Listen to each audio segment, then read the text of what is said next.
It was 1965 in the vast empty stretches of the Gobi Desert.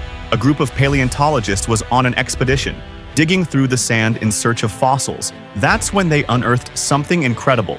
Two massive arms, each ending in sharp, hooked claws. These arms were unlike anything anyone had ever seen before. At first, no one knew what they belonged to. Was it a predator, stalking the ancient swamps and forests, or something completely unexpected? The scientists named this mysterious creature Deinocheirus, meaning terrible hand, because that's all they had to go on, just its arms. For decades, its true identity remained a mystery. Some imagined it as a fearsome carnivore, tearing through its prey with those claws. Others thought it might be a harmless plant eater. Nobody knew for sure, but everything changed in 2014. A complete skeleton was discovered, revealing a strange dinosaur and leaving scientists speechless. It had a duck-like beak, a humped back, and claws that weren't for killing at all. In this video, we'll uncover the full story of Deinocheirus. How was it discovered? What made it so unique? And how did it live in its ancient world? And don't miss Section 9, where I'll answer the most fascinating questions people have about this creature that you've probably been wondering yourself.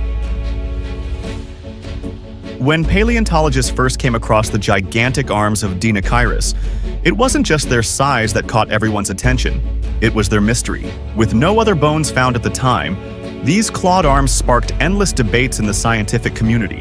The sheer size and unusual structure of the arms left scientists scratching their heads. What kind of dinosaur could have such arms? These weren't just any ordinary limbs. The claws were long, curved, and seemingly powerful. They suggested a creature capable of grasping, slashing, or even tearing through tough materials. But there was a problem. Along with the arms, no other fossils were found. No legs, no skull, just two gigantic arms. This left scientists in a frustrating position. They had these massive bones, but without any other evidence, they couldn't figure out what creature they belonged to. As word spread, paleontologists began speculating about the possible identity of the dinosaur. Some thought the arms could belong to a huge carnivore, maybe even a predator that used its claws for hunting and fighting. Others suggested it might be a giant herbivore, using its arms for foraging or possibly digging. But there was no way to know for sure. The mystery of Deinocheirus deepened with each passing year. The absence of more fossils didn't stop the discussions. In fact, it only fueled more theories and questions. Could these arms belong to a dinosaur we hadn't yet discovered? Could they belong to a completely new species, one unlike anything anyone had ever imagined? For decades, Deinocheirus remained more of a legend than a real dinosaur. It became a topic of fascination in paleontological circles and even in popular media. But despite all the attention, no one could definitively answer the biggest question. What did the rest of Deinocheirus look like? It wasn't until much later that the rest of the dinosaur was finally uncovered. And when that happened, the mystery surrounding Deinocheirus took a whole new turn. In the next section, I'll share how the full skeleton of Deinocheirus was discovered and how it shocked scientists in ways they never expected. Fast forward to the early 2000s. The mystery surrounding Deinocheirus had lingered for decades, with only its gigantic arms to fuel the curiosity of scientists and dinosaur enthusiasts alike. But then, the breakthrough everyone had been waiting for finally happened. Paleontologists unearthed more fossils, and this time, they found nearly a complete skeleton. When the full structure of Deinocheirus was finally revealed, it shocked the scientific community in ways they couldn't have imagined. This was not the image of a fierce, carnivorous dinosaur they had expected. Instead, the skeleton presented a completely different creature, unlike anything known to paleontologists before. One of the first things that stood out about Deinocheirus was its humped back. It was a feature that no one had anticipated, especially considering how its arms had initially suggested it might be a more aggressive or predatory dinosaur. The hump hinted at something else, perhaps a unique adaptation for storing fat or aiding in thermoregulation. But the surprises didn't stop there. Deinocheirus also had a duckbill-like beak, which was more fitting for an herbivore. This beak wasn't designed for tearing flesh, as many had thought. Instead, it was perfect for shearing plants and vegetation. It suggested that Deinocheirus wasn't the savage hunter everyone had imagined, but rather a peaceful giant that spent its time foraging for plants in the ancient landscapes. And of course, those gigantic claws. They were still there, large and imposing, and they weren't any less impressive when the rest of the dinosaur was revealed. But instead of being used for hunting, these claws were likely employed for other purposes. Some researchers believe they could have been used to grab and manipulate large plant material, or possibly to defend itself from predators. The revelation of Deinocheirus' full skeleton was nothing short of exciting. It was an absolute game changer in the world of paleontology. Scientists couldn't believe how different this dinosaur was from the creature they had once imagined. No longer just a mystery, Deinocheirus was now an ancient giant that left everyone speechless. It wasn't just a new dinosaur discovery. It was a completely new way of thinking about theropods. The unexpected features of Deinocheirus opened up fresh discussions about the diversity of dinosaurs and how we might need to rethink what we know about their diets, behavior, and evolutionary paths. In the next section, I'll dive into the physical characteristics and explore how its unique features helped it survive in the ancient world. Stay with me as we uncover more surprises. Now that we've uncovered Deinocheirus's full skeleton, it's time to dive deeper into its physical characteristics. And let me tell you, this dinosaur was nothing short of fascinating. Deinocheirus was an absolute giant. It measured around 11 meters long, which is roughly the length of a school bus, making it one of the largest members of its group. It weighed approximately 6 tons, making it a heavy hitter in its ecosystem. For comparison, that's about the weight of an adult African elephant. Despite its large size, Deinocheirus wasn't the largest theropod out there, but it was certainly an impressive creature in its own right. What really set Deinocheirus apart from other dinosaurs were its unique features. Let's start with its duck-like beak. This wasn't just any beak. It was a specialized adaptation for feeding. The beak was perfect for consuming aquatic vegetation, like plants found in ancient rivers and lakes, as well as small animals like fish or invertebrates. The presence of a beak like this indicated that Deinocheirus likely spent a lot of time near water, where it could forage for plant material and small creatures. Now, here's where things get even more interesting. Its humped back. This wasn't just some quirky physical trait. It could have served an important function. Paleontologists believe the hump may have been used for fat storage or even thermoregulation, helping the dinosaur maintain body temperature in its environment. The hump, possibly filled with fatty tissue, could have allowed Deinocheirus to survive in environments where food was scarce, especially during colder periods. And then, of course, we have the famous long arms with massive claws. We've already mentioned these before, but now that we know more about the dinosaur, we can see how these claws weren't just meant for fighting or grabbing prey. Instead, they were likely used for foraging, helping Deinocheirus reach and manipulate plant matter, or even defend itself from potential predators. Those claws were impressive, but they weren't the killing machines we once thought. Now, let's take a moment to compare Deinocheirus with other dinosaurs, specifically other ornithomimosaurs, the group it belongs to. Ornithomimosaurs were often called ostrich dinosaurs because they had long legs, small heads, and beaks, much like modern-day ostriches. But here's where Deinocheirus stands out.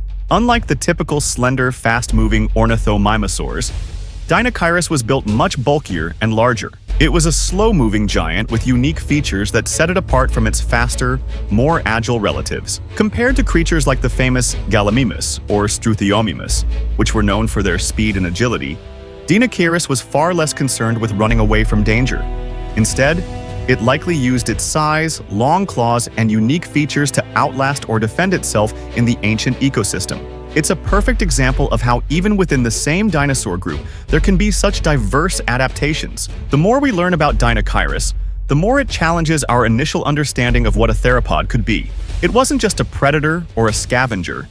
It was a specialized herbivore, uniquely adapted to its environment. In the next section, we'll explore Deinocheirus's diet and feeding habits in more detail, how this creature lived, what it ate, and how its features fit perfectly into the ancient world around it. Don't go anywhere, the story is just getting started. One of the most fascinating aspects of Deinocheirus is its diet and feeding habits. When we think of giant dinosaurs, we often imagine them as fierce predators, hunting down their prey with sharp claws and teeth. But Deinocheirus didn't quite fit that mold. Instead, it had an omnivorous diet, which means it ate a variety of things: plants, fish, and even small animals. The discovery of stomach contents preserved in some of the fossils provided incredible insights into what Deinocheirus ate. Fossilized remains of fish, plants, and even crustaceans were found inside its stomach area. This was a game changer, as it confirmed that Deinocheirus was not the savage predator people had once imagined. Instead, it was more of an opportunistic feeder, taking advantage of whatever food sources were available in its environment. So how did this omnivorous behavior come to be? Well, it all comes down to Deinocheirus' ability to adapt to a wide variety of food sources. It likely foraged both in aquatic and terrestrial environments, using its long claws to grab aquatic plants, fish, or crustaceans from rivers and lakes, and its duck-like beak to shear through vegetation on land. This versatility allowed Deinocheirus to survive in a world where food could be hard to find at times. One thing that stood out in its feeding habits was its ability to shift between land and water. Thanks to its beak, Deinocheirus could easily feed on aquatic plants like algae or small aquatic animals like fish or crustaceans. Its duck-bill-like beak was an ideal tool for this type of feeding. It wasn't built for tearing through flesh like a carnivore's beak, but was perfect for scraping and picking up soft plant matter, as well as catching smaller animals. On land, Deinocheirus would have used its beak to feed on vegetation like ferns, conifers, and cycads, all common during the late Cretaceous period. This diet made it a herbivorous dinosaur, but its occasional consumption of fish and small animals added an omnivorous twist, showing that it adapted to whatever food sources were available. What's truly remarkable is how its unique combination of features, long claws, a duck-like beak, and its ability to thrive both on land and near water, allowed Deinocheirus to survive in a variety of environments. It wasn't just a specialized feeder. It was an animal that could take advantage of whatever was around, giving it a huge advantage over other dinosaurs that were more specialized in their diets. In the next section, we'll explore the behavior and lifestyle and how these unique feeding habits helped it thrive in the ancient world. Stay tuned for more. Deinocheirus wasn't just an ordinary dinosaur. It had a distinct role in its ecosystem. Unlike some of the fierce predators of its time, Deinocheirus played a unique part in maintaining balance within its habitat. With its omnivorous diet, it could help keep populations of aquatic plants and smaller animals in check, almost acting as an ecosystem engineer. Think of Deinocheirus as a kind of gardener of the Cretaceous. By feeding on both aquatic plants and small animals, it kept the environment healthy. The aquatic plants that it consumed would have been part of the broader food web, and by grazing on them, Deinocheirus helped prevent overgrowth that could choke the rivers and lakes. The small animals it fed on, like fish and crustaceans, were also part of the food chain, helping control their populations. In this way, Deinocheirus contributed to the balance of life around it, supporting both plant and animal species in its environment. But of course, life wasn't always calm and easy for Deinocheirus. It lived alongside some dangerous predators, like Tarbosaurus, a close relative of Tyrannosaurus rex. So how did Deinocheirus survive in such a perilous world? To survive, Deinocheirus had to rely on a mix of physical traits and strategies. One of its primary defense mechanisms was its sheer size. At around 11 meters long and weighing 6 tons, it wasn't an easy target for smaller predators. Its massive claws, which were once thought to be for attacking, were likely used for defense as well. If a Tarbosaurus tried to approach, Deinocheirus could have swiped at it, using those long claws as a deterrent. In addition, its semi-aquatic lifestyle gave it a significant advantage. Deinocheirus could easily retreat into the water, where larger predators like Tarbosaurus would have a harder time following. Its long arms and claws were perfect for swimming and foraging in the shallow waters, allowing it to escape or find food quickly when needed. It had a built-in escape plan. Speaking of adaptations, the physical traits of Deinocheirus made it perfectly suited for this semi-aquatic lifestyle. Its long, powerful arms helped it move in the water, while its duck-like beak was ideal for feeding on soft, aquatic vegetation or catching small animals. The hump on its back, which we mentioned earlier, might have served a few purposes, but it's thought to have helped with thermoregulation, keeping its body temperature stable when it ventured between land and water. Its large claws were not only for defense and foraging, but might have also been used to dig or reach food that was buried in the mud or silt along riverbanks. These adaptations allowed Deinocheirus to thrive in a world where food could be scarce and predators were always lurking. In the next section, we'll look into some of the mysterious questions surrounding Deinocheirus, including the debates about its environment and what makes it one of the most unique dinosaurs we've ever known. Don't go away. To truly understand Deinocheirus, we need to step into its world, the late Cretaceous environment of Mongolia. Picture a landscape filled with rivers, wetlands, and vast forests stretching out as far as the eye could see. This was a time when the Earth was much warmer than today, and the climate supported lush vegetation, providing a rich feeding ground for herbivores and omnivores like Deinocheirus. Deinocheirus roamed areas with shallow rivers and wetlands, perfect for a dinosaur that spent time both on land and in the water. These wetlands were teeming with life. Aquatic plants, small fish, and crustaceans. With its long arms and claws, Deinocheirus could forage for food in these habitats, dipping its beak into the water to feed on vegetation or catch small creatures. It was also an area where it could easily escape larger predators by slipping into the water, where they couldn't follow. But Deinocheirus wasn't the only dinosaur living in these lush landscapes. It shared its habitat with some truly remarkable creatures. For example, the Tarbosaurus, a fierce predator, prowled the land. This was a close relative to the infamous Tyrannosaurus rex, and it would have been a real threat to Deinocheirus, especially when it was on land.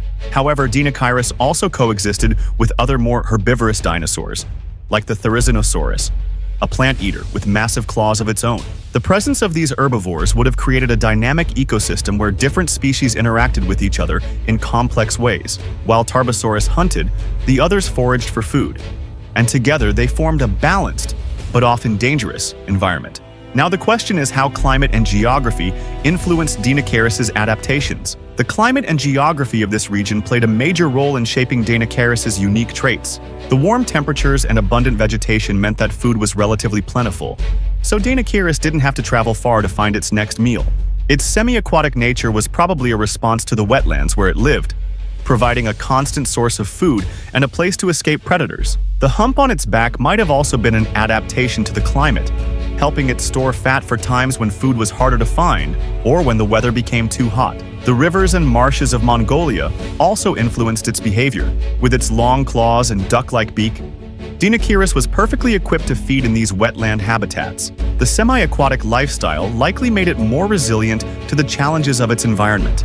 Whether it was swimming, foraging, or simply escaping into the water, Deinocheirus had evolved to thrive in this complex and ever-changing ecosystem. Now, let's move forward and dive into Deinocheirus in science and popular culture in the next section.